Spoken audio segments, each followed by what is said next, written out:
Godly Play class. Today our story is going to be a little bit different. I'm sure you remember that we have been learning about Heifer International, an organization that helps families in all sorts of different countries by providing them with some sort of an animal that they can use for all kinds of different things. So today we're going to read a story about one of these families that lived in Uganda, which is a country in Africa. And the name of this book is Beatrice's Goat. And it was written by Pace McBriar. And I'll read to you and then I'll show you the pictures, because I know you like to see the pictures. The very first picture shows the place where Beatrice lives. You can see all the trees in the jungle, and it looks like she's walking along there carrying some bananas. I would like it if bananas grew outside my door.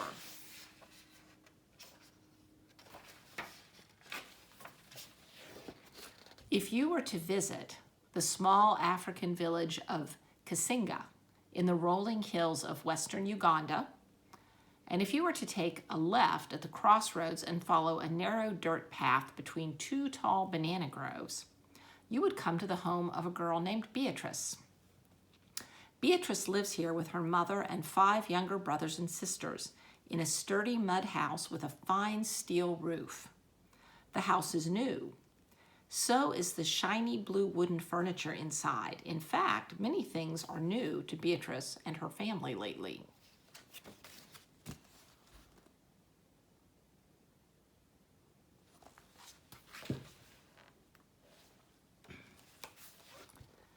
And it's all because of a goat named Magisa. Beatrice loves everything about Magisa. The feel of her coarse brown and white coat, the way her chin hairs curl just so, and how Magisa gently teases her by butting her knobby horns against Beatrice's hand, tap-tap, like a drumbeat waiting for a song.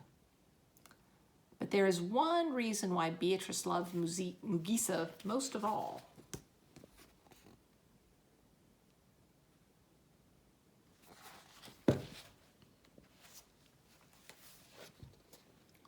In the time before Magisa, Beatrice spent her days helping her mama hoe and plant in the fields, tend the chickens, and watch the younger children and grind the cassava flour that they would take to the market to sell.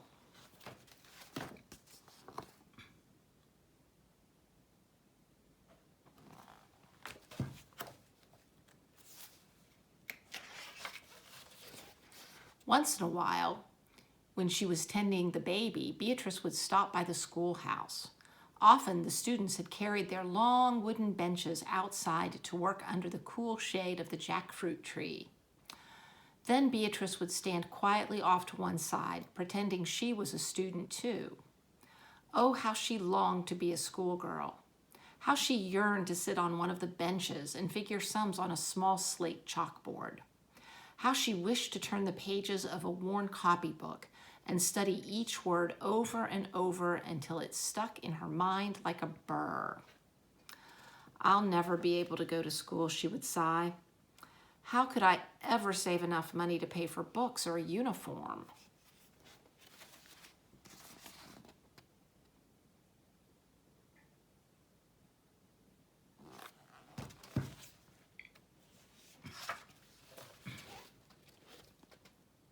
One day, while Beatrice was busy pulling weeds, Mama came to her with dancing eyes.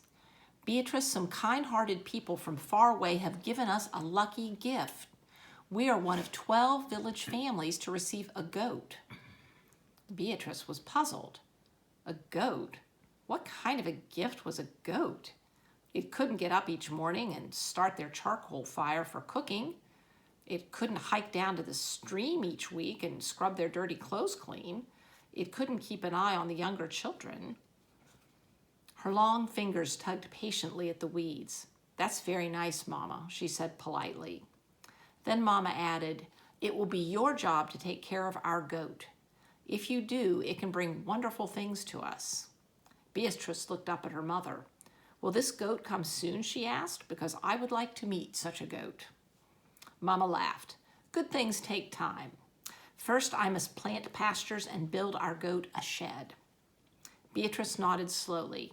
Surely Mama knew what she was doing. I will help you, she declared.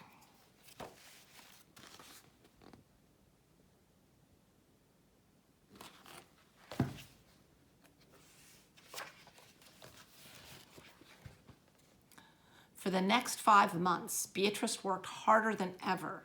She helped Mama collect the posts for the shed walls, then lashed the posts together with banana fibers. She planted narrow bands of stiff elephant grass along the edges of the field. She put in pigeon trees and lablab vines between the banana trees.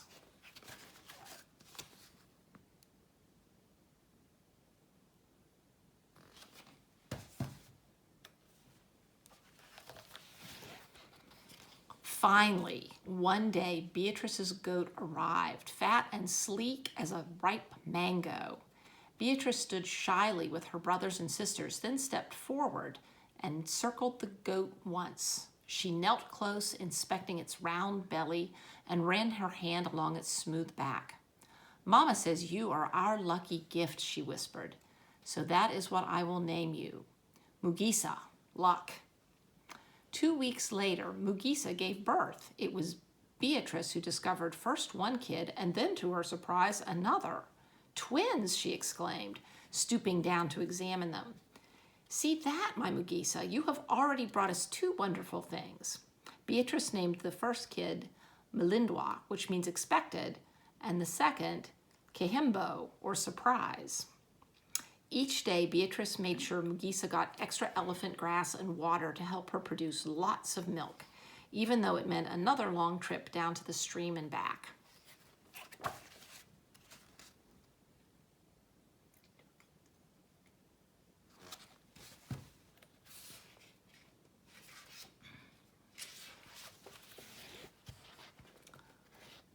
When the kids no longer needed it, Beatrice took her own first taste of Mugisa's milk.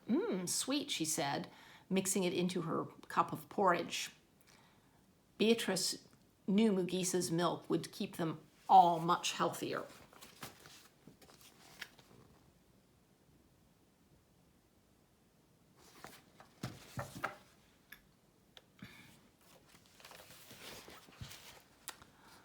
Now, each morning after breakfast, Beatrice would head off to the shed to sell whatever milk was left over. Open for business, she would say, in case anyone was listening. Often she would spy her friend Bunana coming through the banana groves. Good morning, Beatrice, Mugisa, expected and surprised, Bunana would always say. Then he would hand Beatrice a tall pail that she would fill to the top with Mugisa's milk. When Beatrice finished pouring, Bunan would hand her a shiny coin, and Beatrice would carefully tuck the money into a small woven purse at her side. Day after day, week after week, Beatrice watched the purse get fuller. Soon there would be enough money for a new shirt for Moses and a warm blanket for the bed she shared with Grace.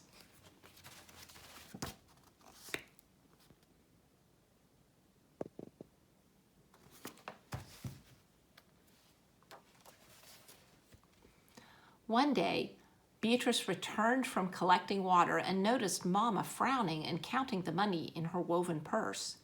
Beatrice put down the water and rushed to her mother's side. Mama, what is it? She asked. What's wrong?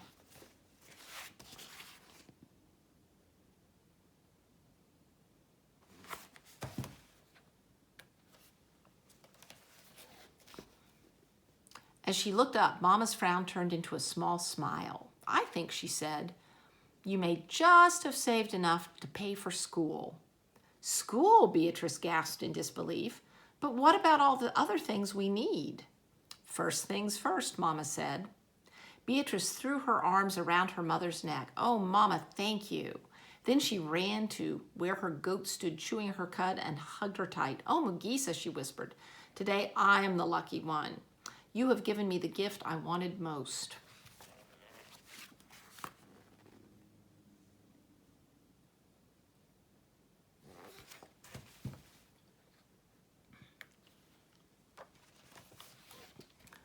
The very next week, Beatrice started school. On the first morning that she was to attend, she sat proudly waiting for the milk customers in her new yellow blouse and blue jumper, Mugiza by her side. Beatrice felt nervous and excited at the same time. Mugiza pressed closer, letting her coarse coat brush gently against Beatrice's cheek. "Oh, Mugiza," Beatrice cried, "I'll miss you today." Then she thought again about all the good things Mugiza was bringing. Mama said that soon Surprise would be sold for a lot of money. "It will be enough to tear down this old house," she had explained. "We will be able to put up a new one with a steel roof that won't leak during the rains."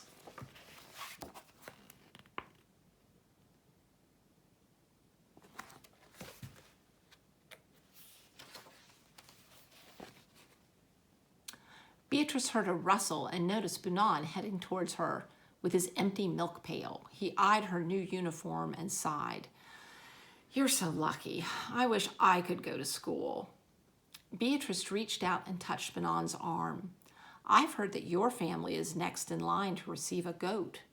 A smile crossed Bunan's face. "Really? Really?"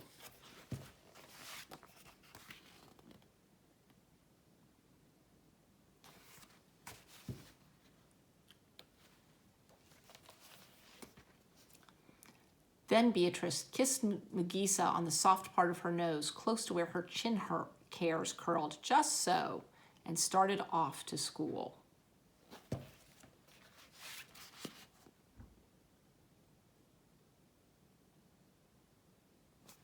And that is the end of our story.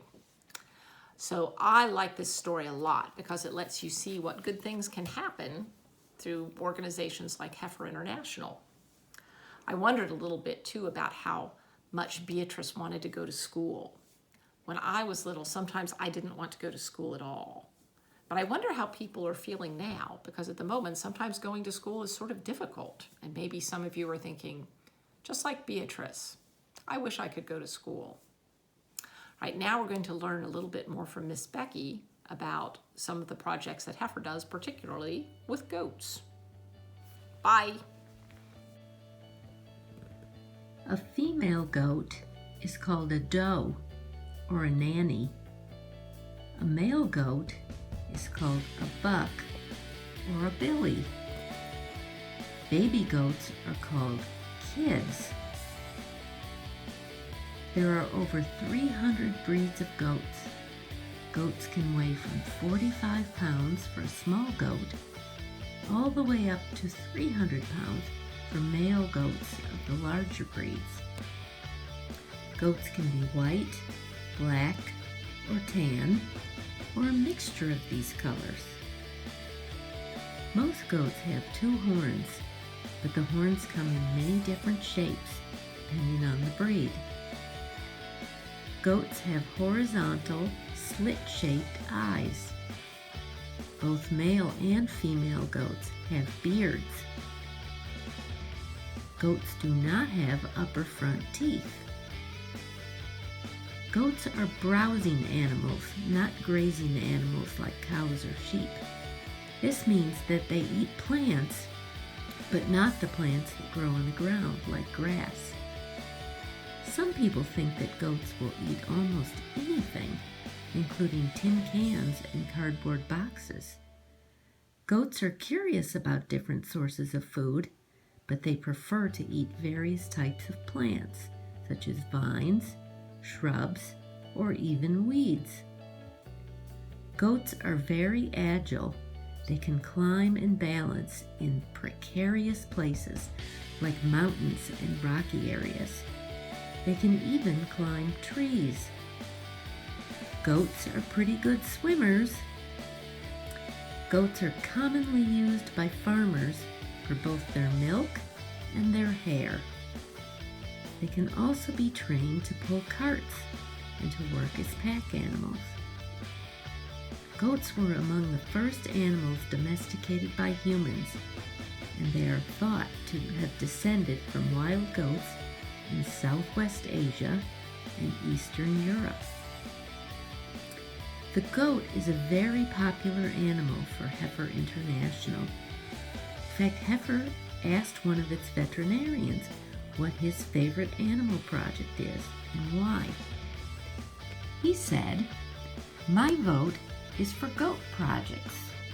The goat's temperament and size make it widely adaptable and ideal for families with limited resources, meaning not a lot of money. And those are the people that Heifer wants most to help. Goats don't compete with humans for food, and they are hardy and they can thrive and reproduce in all climates. Goats are also low maintenance in the areas of handling, housing, and health care. The goat is one of the animals of choice for Heifer Project communities around the world, as their lower cost helps Heifer reach more families in need."